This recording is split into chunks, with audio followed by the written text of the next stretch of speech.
So hello and welcome to our lockdown learning interviews, a series of chats with our staff all about learning in lockdown. In this session, we're going to talk about wellbeing for younger children. I'm joined by James McCaughran, Ipswich Prep Deputy Head. James, what would you say are the main issues with good wellbeing for children in lockdown?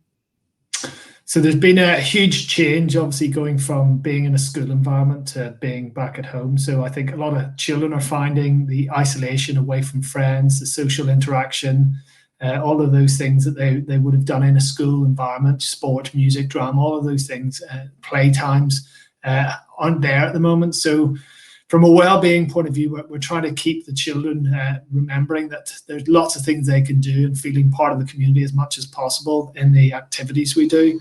But actually, it's just listening to them and trying to watch and see those things. Normally, as teachers in the classroom, you can spot if the child's struggling or finding something difficult. Whereas at home, it's a little bit different. So things we look for is those worries, and often children will bring anxiety in different ways. Quite often it might be they're not sleeping well, they might be showing different emotions.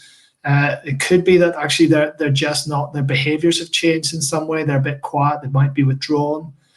So those are things that we're always looking out for, and I think children are finding more and more with not having the interaction that we're seeing, that they don't have those contacts and that we're not able to pick up, because normally we'd be able to intervene and try and support them. And that's something that, I think we've got to look out for as parents and as educators as well.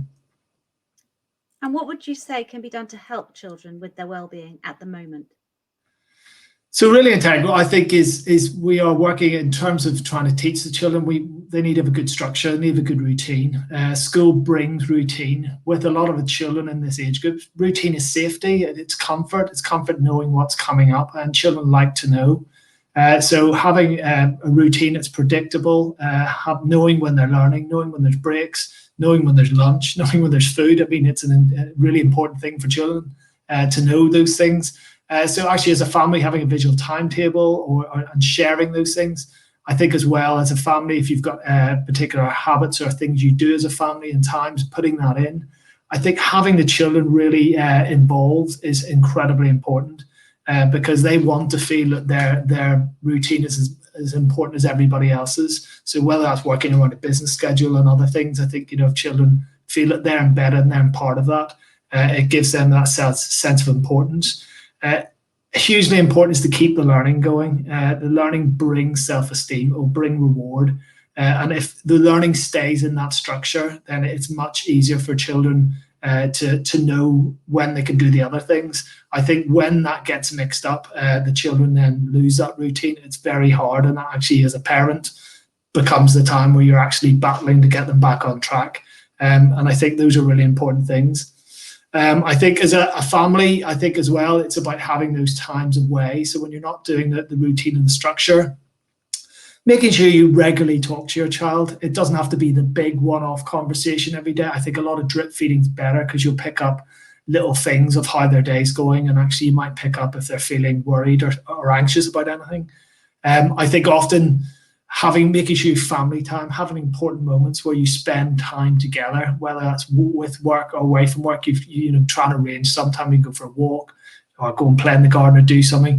And making sure also as well that you keep connected with people outside of school. The children will see each other face to face, but actually sometimes they need to have a laugh. They need to do something in an unstructured environment. And I think as well, just reminding is looking after each other, looking after ourselves in this situation. So one of the things that we hear from parents is that younger pupils really miss the social aspect of school. What are your thoughts on this? So I think a lot of younger pupils, the school brings social interaction, and a lot of learning in the younger age group is learning through play. It's that collaboration, that bouncing ideas, the fun that you have with your peers, learning, and actually they learn all the other things: the communication, the social skills, some of the life skills and stuff that you get at that age group. So I think in terms of online remote learning, it lends itself more to the academic sort of side. I think younger children will need support with a lot of that sort of academic learning, and therefore it's very hard to get the social interaction. So some of the things we would say to engage in is, we've got an activity site where you can try something new, and they can do some different skills. There's lots of challenges. We've got competitions, so to get the children involved. So if the children send photos and videos in, they can be shared with the wider community, and actually they then at least feel that they're still part of that and they're still seeing their friends. And I think they quite often love to see a bit of screen time. Also, to have a meet or a Zoom or things with friends outside of school is really important, so they can actually keep in touch with each other. Even though it's hard, having young children on a Zoom meeting is incredibly hard because they all want to speak at the same time. So they've got to learn a little bit of etiquette. But I think those things are incredibly important, that they keep that social interaction, because it is much harder, I think, for younger age groups. I was also interested to hear from some of the teachers that one of the positives that's come out of the situation is that children have developed good organisational skills. Do you have a view on any of the unexpected positives? I think it's been a big learning curve for teachers, for children as well, and for parents. And I think what we've seen with our children is, they have got that self-independence. They've had to learn how to control their day. They've had to learn how to organise, to be in certain places, and to do different things.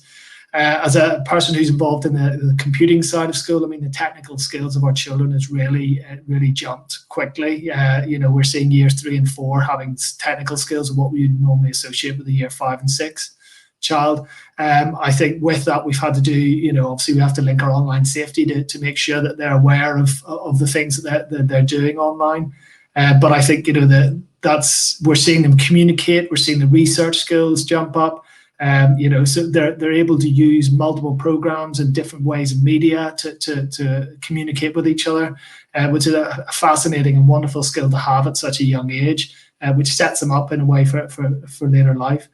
Alongside that is the innovation. I mean, I think the children we as educators have come up with new ways and had to adapt to this situation, but the children, they can blow our minds at times because they come up with even better ways. They come up with ways, they're learning new things. When we use jam boards and things, they come up with, they're posting things, they're doing things that we don't even know how to do. And I think as teachers, we're learning as much from them as they are learning from us at times. And I think the way they're thinking and the way they're creative in their thinking has really jumped. And as a teacher, it's really impressed me. So lots of parents are working from home whilst having to supervise their children. What suggestions do you have? I think as a parent of 2 young children, I think first and foremost, be kind. Be kind to yourself, I think is to take your time and be patient as well. I think the children will want to do the best in their learning. You want to do the best in your job. As parents, we want to do the best in everything. And I think at the moment, life is tricky. We are juggling a lot of things, and there's a lot of variables out there we just don't have control of. At the same time, that has heightened our emotions and our feelings. And I think at the moment, it's just trying to work together. I think as parents, talk to children, have those chats, listen to them. And I'm probably, as a father, I'm learning that myself, because sometimes I hear my children, I don't fully listen to them because I may be busy and I've got my mind in something else. So I think it is really important to the children to be fully listened to, because quite often those little things can be the things that can make be those anxieties or those worries they might have. So I think it's really important to have that. And I think focus on the positives as well. Be kind to ourselves, but also remind ourselves the things we're doing really well. And actually sharing the positives, sharing the little things that we're doing, and actually having that really golden time, special time. Treat yourself, have a laugh. Give yourself a reward. At the end of the day, because I think it is a hard situation for everyone to be in, and I think you've just got to be kind.